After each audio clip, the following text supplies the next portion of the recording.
नमस्कार, जय श्री राम, जय माता की मित्रों। और कैसे आप सब?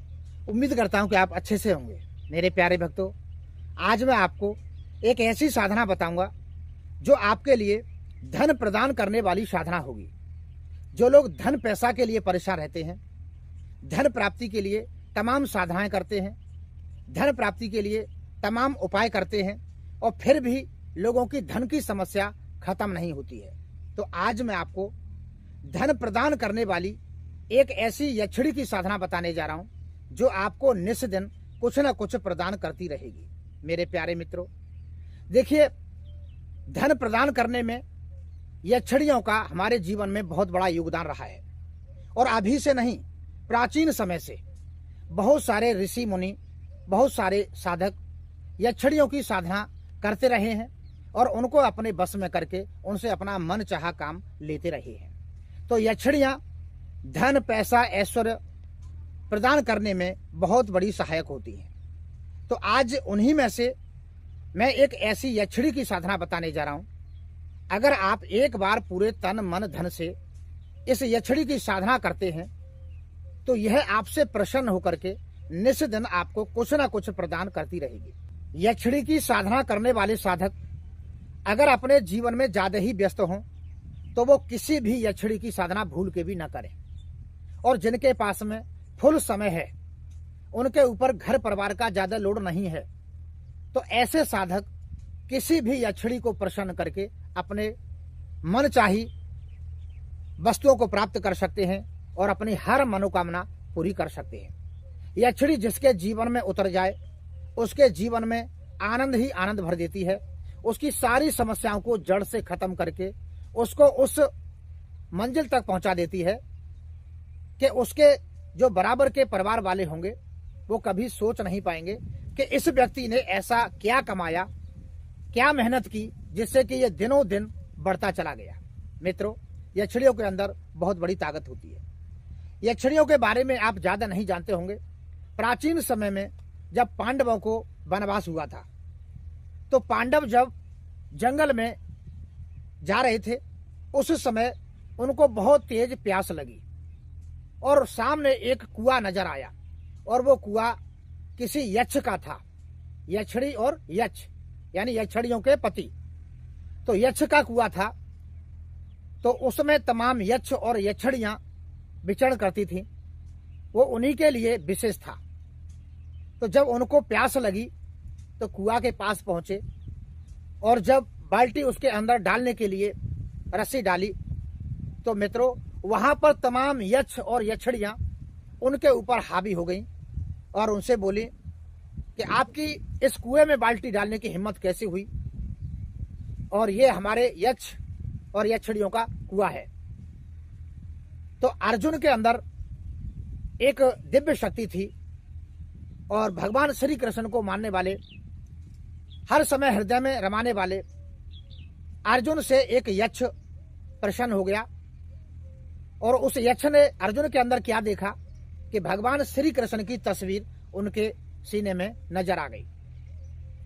तो अर्जुन के हाथ जोड़ करके वो बोला कि बताइए आपको क्या जरूरत है, आपको प्यास लगी है तो आप ठहरिए, मैं आपको पानी पिलाता हूं। यक्ष ने पानी निकाल करके सभी पांडवों को पानी पिलाया, उनकी प्यास बुझाई और वो यक्ष उनके साथ ही रहने लगा। वो बोला कि मैं अब आपके साथ ही रहूंगा, आप नेक और पवित्र दिल के हैं और आप जो बोलेंगे मैं आपका कार्य करूंगा, आप जैसा चाहेंगे वैसा मैं करूंगा। मित्रों, तो ये प्राचीन समय से यक्ष और यक्षिणियां ये सब इस ब्रह्मांड में पैदा हुए और इनकी तमाम साधक साधना करके अपनी हर मनोकामनाओं की पूर्ति करते रहे हैं। तो आज मैं जिस यक्षिणी की साधना बताने जा रहा हूं वो यक्षिणी है चंद्रिका यक्षिणी। और चंद्रिका यक्षिणी के बारे में आपने सुना होगा, अगर नहीं सुना हो तो आप यक्षिणियों की साधना के बारे में आप देखिए तो ये चंद्रिका यक्षिणी की साधना अवश्य मिलेगी। ये एक ऐसी साधना है कि इस साधना को करके आप धन पैसा ऐश्वर्य, आप तमाम सम्मान ऊंचाइयां प्राप्त कर सकते हैं। इस चंद्रिका यक्षिणी की साधना पूर्णिमा की रात्रि को की जाती है। पूर्णिमा की रात्रि को जो चंद्रमा का प्रकाश होता है, उस प्रकाश के नीचे बैठ करके ये साधना होगी, यानी खुले आसमान के नीचे बैठ करके ये साधना की जाती है। अब इसके लिए आपको एकांत निर्जन स्थान देखना है, चाहे वो आपके खेत हो या कहीं जंगल हो या फिर आपका कोई बाड़ा हो, यानी खुला आसमान होना चाहिए, उसके नीचे बैठ करके।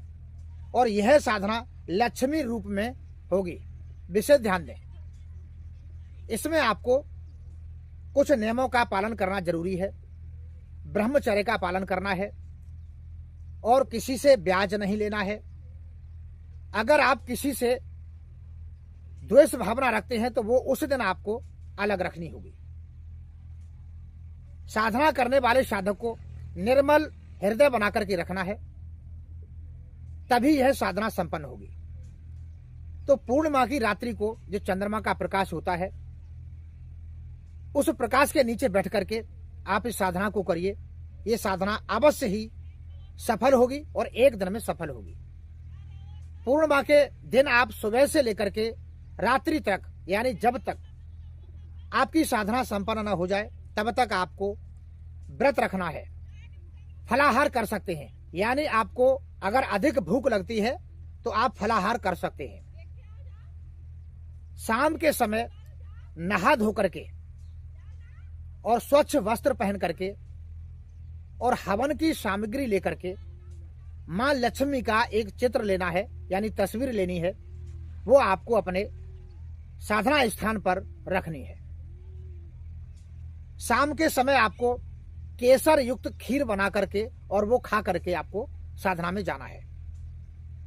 थोड़ी सी केसर युक्त खीर खा करके आपको इस साधना में बैठना है। विशेष ध्यान दें, सुबह से शाम तक व्रत रखना है और शाम को केसर युक्त खीर बना करके उसको खाकर जाना है और थोड़ा सा उसमें से भोग लेकर के यक्षिणी को जाना है। ध्यान से समझ लें, अगर एक दो पॉइंट छूट जाता है तो फिर आपके समझ में नहीं आएगा और आप इस साधना को सफल नहीं कर पाएंगे।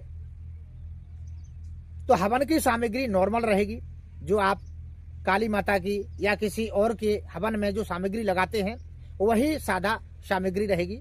लौंग कपूर बतासा हवन सामग्री यही रहेगी। ये सब लेकर के आप उस निर्जन स्थान पे पहुंच जाएं जहां पर इस साधना को करना चाहते हैं। अब रात्रि को 11 बजे चंद्रमा का प्रकाश नजर आने लगता है। खुले आसमान में बैठ करके सफेद कपड़े का आसन बिछा लेना है और आपको जो रुद्राक्ष की माला है उससे आपको इनके मंत्रों का जाप करना है। आपको दक्षिण दिशा की तरफ मुंह करके बैठना है और सामने मां लक्ष्मी की तस्वीर रखना है। सर्वप्रथम आपको लक्ष्मी का पूजन करना है, श्री गणेश जी का पूजन करना है। गणेश और लक्ष्मी का पूजन करते हुए फिर इस चंद्र का यक्षिणी के मंत्रों का जाप करना है। वो मंत्र है ओम ह्रीं चंद्र के आगच्छा गच्छ स्वाहा। ये मंत्र यक्षिणी को बुलाने का है और एक ही रात्रि में आपको 21 माला इस मंत्र का जाप करना है। और सर्वप्रथम आपको हवन करना है। हवन में आपको वीडियो में ये जो 2 मंत्र दिखाई दे रहे हैं, इन मंत्रों का 108 बार सामग्री की आहुतियां देनी है। और हवन संपन्न होने के बाद में फिर आपको जो बुलाने का मंत्र है यक्षिणी को, वो मंत्र का रुद्राक्ष की माला से जाप करना है। मित्रों, आपकी 21 माला पूरी नहीं हो पाएगी तब तक ये चंद्र का यक्षिणी आपको बहुत सारे अनुभव कराएगी। आपके इर्द गिर्द तमाम यक्षिणियों की छाया परछाइयां नजर आने लगेगी, तमाम शक्तियां आपको नजर आने लगेगी। इस मंत्र के अंदर वो ताकत है कि चंद्र का यक्षिणी आपके पास जल्द से जल्द खींची चली आती है और एक बार अगर आपके पास आ गई तो आपके सारे भंडार स्वतः भर देगी, आपकी हर परेशानी को क्षण मात्र में दूर कर देगी। ये चंद्र का यक्षिणी एक बार साधक से प्रसन्न होकर के अपने साधक के जीवन में धन से लेकर के पैसा, मान सम्मान, ऐश्वर्य, सौंदर्यता यानी किसी भी प्रकार की कमी नहीं छोड़ेगी। आपके अंदर अधिक से अधिक बल होगा, आपके पास अधिक से अधिक पैसा हो जाएगा, यानी आपके जितने भी चाहने वाले हैं उनसे आपको कई गुना आगे बढ़ा देगी। यहां तक मैं आपको बता दूं कि यक्षिणियां जितनी भी होती हैं आपको गुप्त धन देने का काम करती हैं। आपके खेत में, आपके घर में या आजू बाजू में कहीं भी जमीन में गड़ा हुआ धन है तो यक्षिणी आपको तुरंत बता के जाएगी कि जा उस धन को निकाल और तू अपना भंडार भर। या रास्ते में आपको कहीं गुप्त धन मिलने की आशंका बढ़ जाती है, कहीं भी आपको गुप्त धन प्राप्त हो सकता है। पैसा भी मिल सकते हैं, सोना चांदी भी मिल सकता है, कहीं भी। एक बात को नोट कर लें, कोई भी शक्ति आपको स्वतः धन ला करके मटका भर के आपको नहीं देगी। हर शक्ति, चाहे वो यक्षिणी हो, चाहे देवी देवता हो और चाहे जिन्न हो, कुछ भी हो, हर शक्ति आपके लिए धन के मार्ग खोलती है, धन प्राप्त करने के लिए रास्ते बनाती है, सिर्फ आपकी मदद करती है, लेकिन स्वयं ला करके आपको नहीं देती है कि ये ले अपना भंडार भर। और रास्ता ऐसा बनाएगी कि आपको निस्दिन कुछ ना कुछ रास्ते में गुप्त तरीके से प्राप्त होता रहेगा, जिससे कि आपकी सारी समस्याएं खत्म होती जाएगी, धन पैसा की समस्या तुरंत खत्म हो जाएगी। तो मित्रों, किसी अच्छे गुरु से मार्गदर्शन लेकर के आप इस चंद्रिका यक्षिणी की साधना कर लें और अपनी सारी समस्याओं को जड़ से खत्म कर लें। तो मैं आशा करता हूं मेरा आज का वीडियो आपको पसंद आया होगा। अगर वीडियो पसंद आया हो तो प्लीज वीडियो को लाइक करें, मेरे चैनल को सब्सक्राइब करें। फिर मिलता हूं एक नए वीडियो के साथ, तब तक के लिए नमस्कार।